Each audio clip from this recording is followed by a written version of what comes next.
మానసికంగా కూడా మనం వేదాంతాన్ని అన్వయించుకోవాలంటే మనోభావాల్లో కూడా మార్పు రావాలి, లేకుండా అది సత్యం కాదు. కోడలంసును లేదు కూతురంసును లేదు పని చెప్పమో మోటమును బడంగా.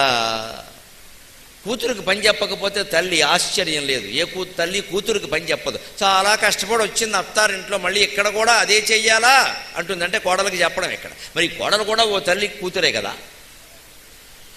ఏం చేయలేరేటా మాత్రం మా అమ్మాయికి. అది అమెరికా నుంచి వచ్చింది అంట. మళ్ళీ అమెరికా నుంచి వస్తే ఏమిటి గొప్ప, కూర్చోబెట్టి చేయండి అంట. కూతురుకు పని చెప్పరు, కోడలకు పని చేయలేదే, కోడలు పని చేయలేదే అంటారు. కూతురుకు పని చెప్పరు. పక్షపాతం కాకపోతే ఏమిటది?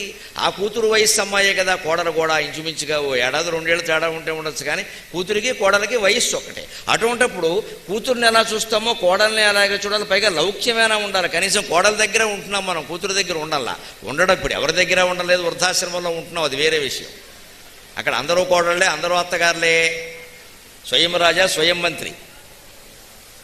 కానీ ఒకవేళ ఉండాల్సి వస్తే కొడుకుదే కదండి బాధ్యత. అటువంటిప్పుడు ఆ కోడలనే కాస్త మెచ్చుకుంటే, కాఫీ కలిపి పట్టుకొస్తే నువ్వు కాబట్టి కలుపుతున్నావమ్మా మంచి కాఫీ అని అంటే మడి ఇంకోసారి ఇస్తారు, గొడవలేదు. ఏమిటో మా రోజుల్లో కాఫీ వేరు, మా అమ్మాయి ఇంట్లో కాఫీ ఉంటుంది, వాళ్ళది ఫిల్టర్ కాఫీ, ఆ పొడిమే వేరు, అది 70-30, నీదేమో 60-40 వాళ్ళు ఇవన్నీ అని ఏదో అన్నాం అనుకోండి, ఈ కోడలకు ఒళ్ళు మడుతుంది. నేను ఇంత కష్టపడి ఈ ముసల్దానికి కాఫీ కల్పిస్తుంటే దీని కూతుర్ని మెచ్చుకుంటుంది అని కాఫీ అక్కడ పారేసి రేపటి నుంచి నువ్వే కలుపుకో, నాకు అవసరం లేదు, అయిపోయిందిగా, ఉన్నది పోయి. పోనీ ఈ కూతురు ఏమన్నా మనకు వచ్చి పడుతుందా? అది ఎక్కడో అమెరికాలో ఉంది, ఏమొస్తుంది? కాఫీ అక్కడి నుంచి పంపిస్తుంది ఆ కొరియర్లో.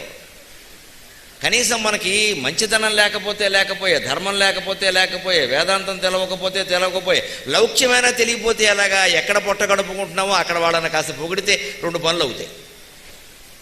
ఇక్కడ కూర్చోవడం కూతుర్ని పొగడం, అక్కడ కూర్చోవడం కోడల్ని పొగడం, 2 పక్కల జరుగుతుంది. అందుకని మా ఇంట్లో నేను చూసిన వాతావరణం ఏమిటంటే, కోడలకి కూతురికి భేదం ఆవిడ చూపించడం ఎప్పుడూ చూడాలి. ఎవరికీ పని చెప్పేది కాదు. కూతురికి పని చెప్పకపోతే ఆశ్చర్యం లేదు, కోడలకు కూడా చెప్పేది కాదు.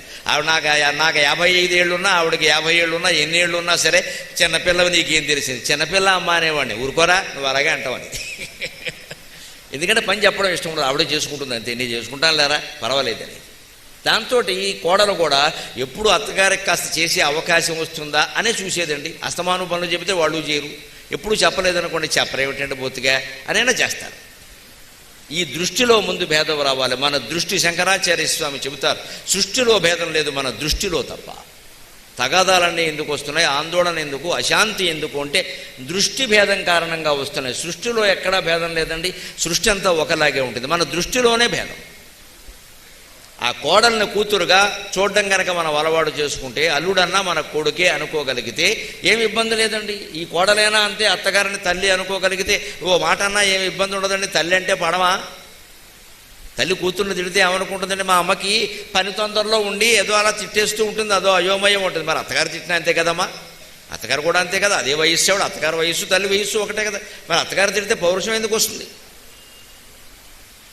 ఎవరికైనా మారవలసింది ఈ దృష్టి.